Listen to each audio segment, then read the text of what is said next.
এবার 2025 আইপিএলের আগে মেগা অকশন অনুষ্ঠিত হতে চলেছে, তাই প্রতিটি দলই বড় রকমের রদবদল হতে পারে।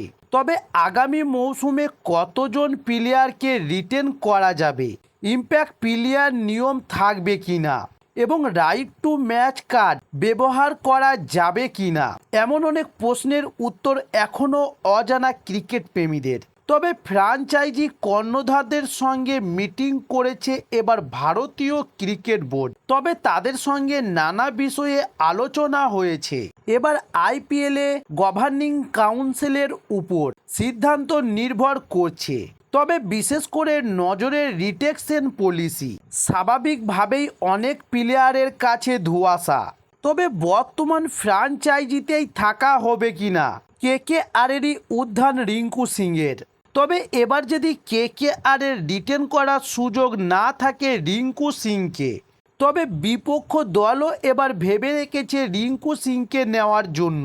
তবে এবার কি বলছে ভারতীয় দলের এই ক্রিকেট তারকা। তবে কিছুদিন আগেই একটি ইউটিউবের শোতে কেকেআরের তরুণ পেসার হর্ষিত রানা জানিয়েছিলেন, যদি 4 জন প্লেয়ারকে রিটেন করার সুযোগ থাকে তাহলে নাইট রাইডার্সের 3 জন ক্রিকেটার হতে পারেন, যেমন সুনীল নারিন, অ্যান্ড্রু রাসেল এবং রিঙ্কু সিং। তবে চতুর্থ জন কে হতে পারে তার কাছে ধোঁয়াশা রয়েছে। তবে গভর্নিং কাউন্সিলের মিটিং না হওয়া পর্যন্ত এ বিষয়ে নিশ্চয়তা নেই। তবে রিঙ্কু সিং যদি কলকাতার নাইট রাইডার্সের হয়ে খেলার সুযোগ না পান, তাই এবার কেকেআরের ক্রিকেটার রিঙ্কু সিং এক সাক্ষাৎকারে জানিয়েছেন তার দ্বিতীয় পছন্দের কথা।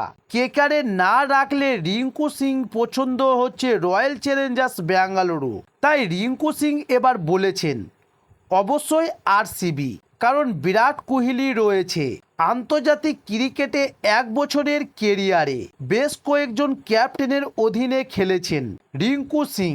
তবে সদ্য খেলছেন রিঙ্কু সিং সূর্যকুমার যাদবের নেতৃত্বে। শ্রীলঙ্কা টি20 সিরিজে 3-0 জিতেছে ভারত।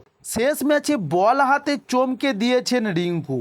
তাই এবার সূর্যকুমার যাদবের ক্যাপ্টেন্সির প্রসঙ্গে রিঙ্কু সিং বলেন, ও খুব ভালো ক্যাপ্টেন।